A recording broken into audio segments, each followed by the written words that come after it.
Les promis, c'est désormais confirmé. Les nouvelles taxes douanières sur les importations en provenance du Mexique et du Canada entrent en vigueur ce mardi. 25% pour le Canada, 25% pour le Mexique, et ça va commencer. Ils doivent donc construire leurs usines automobiles et d'autres choses aux États-Unis sur lesquelles ils n'auront pas de tarifs douaniers. Seule exception, les hydrocarbures canadiens seront eux taxés à 10%. Tout espoir d'accord de dernière minute a par ailleurs été balayé par le dirigeant américain, lui qui exigeait d'Ottawa et de Mexico des actions concrètes pour limiter le trafic de fentanyl dans le pays, cet opioïde responsable de la mort de milliers d'Américains chaque année. Des actions que le Premier ministre canadien rappelle pourtant avoir entrepris dès le mois de février. Il n'entend donc pas se laisser faire.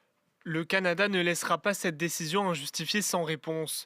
Si les droits de douane américains entrent en vigueur, le Canada ripostera à compter de minuit mardi en imposant des droits de douane de 25% sur 155 milliards de dollars de marchandises américaines.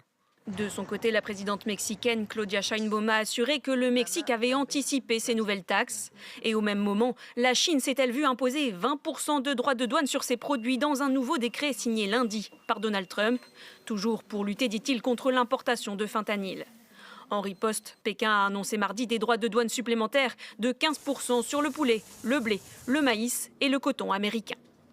L'imposition unilatérale de tarifs douaniers par les États-Unis viole les règles de l'OMC et perturbe la sécurité et la stabilité des chaînes industrielles et d'approvisionnement mondiales. Ce seul prélèvement sur les produits chinois apporterait 84 milliards de dollars au Trésor américain, soit plus de la totalité des droits de douane perçus en 2024, selon Trade Partnership Worldwide.